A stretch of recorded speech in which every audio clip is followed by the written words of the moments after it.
Hey guys, welcome to Sample Tools by CR2, and we're here with some more tutorials on the Future Bounce sample pack.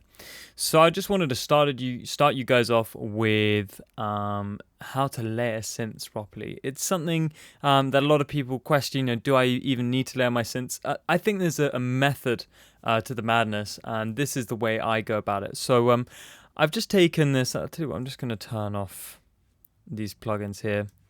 We'll just make sure everything's dry to start with. Now, when I'm layering synths, I think a great way to approach it is actually to have a vintage synthesizer and then a really modern sounding synthesizer, and you want two sounds that are fairly similar or that work together. Now, these two sounds I have here actually aren't that similar, but for some reason they do sound like one sound, and that makes it more interesting and makes it sound more professional. So let's just have a listen to the first sound.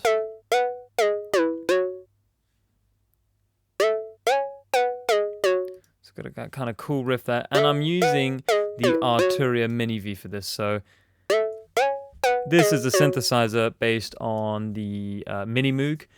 Great sounding, one of the best analog emulations I've heard to date, and it's a very simple sound. We've got a sort of short attack and decay time, no sustain, so it's kind of plucky. We're using. Actually, are we using? Oh no, we're only using two oscillators. This one's actually turned down. We can actually just turn that off. And one of them's actually they're both square waves, but one of them is tuned seven semitones up, so it's a fifth up, which is kind of why we're getting a bit of a chord sound from it. So.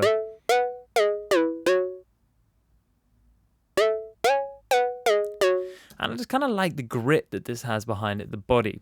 So then I decided to open Massive. And I found this patch called Air Conditioned. We'll just listen to that by itself. I mean, we can hear already it sounds far more kind of digital. I wouldn't say it's clean, but it's just, you definitely got a different timbre, a different characteristic, but together they really, really work. So here they are together.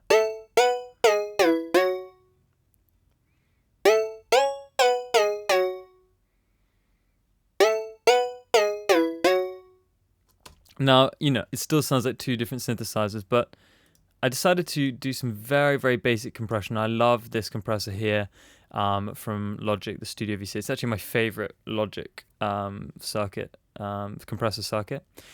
Quite a fast attack, pretty fast release, low ratio, just kind of bringing the two together ever so slightly to make sure they're roughly the same volume.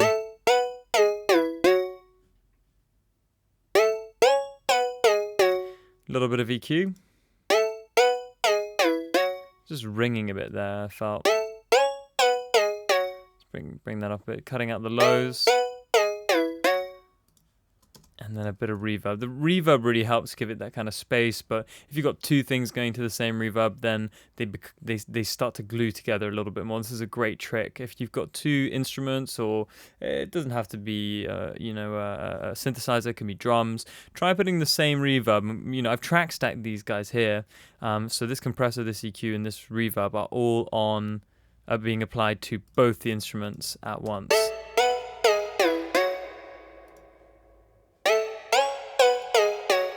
We could edit that ever so slightly.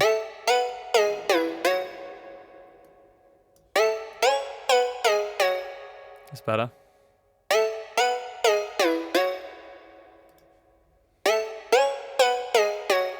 It's starting to sound more like one sound here. And then what I've also done is I've automated a delay coming in on the last note here, just to give it a bit more rhythm. So I forgot to do it for these ones here. Just do that there, one there, and one here. So check this out. You'll see this flicking up and down, and I've just sent it to an Echo Boy Junior by Soundtoys, which I love, and this is an 8th dotted delay.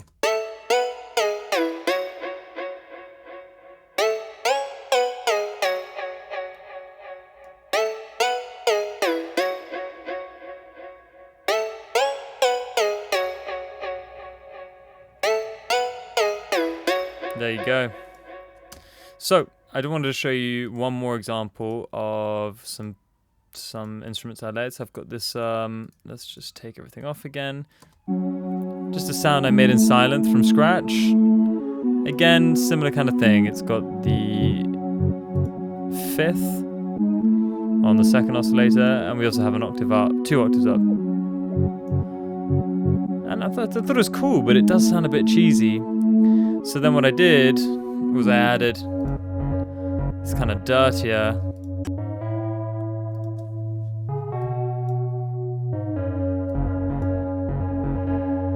mini V synth, which I love.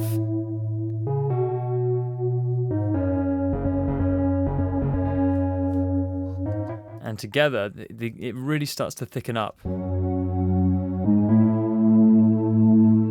Bit of EQ and sidechain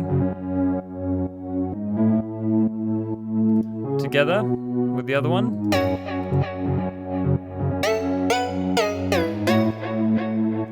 So using the, well, I know it's not real analog, but you're using an analog emulation of a real instrument, and then you're using something a bit more digital, not necessarily cleaner, but something with a different timbre, a different sound engine, and getting those two to sit together, you're going to get the grit from one and the clarity from the other. And if you find those two presets that work together, you're going to end up with a really powerful and unique sound, because that sound will be unique to you. It's very rare that two people ever layer the same two sounds from the same two synth.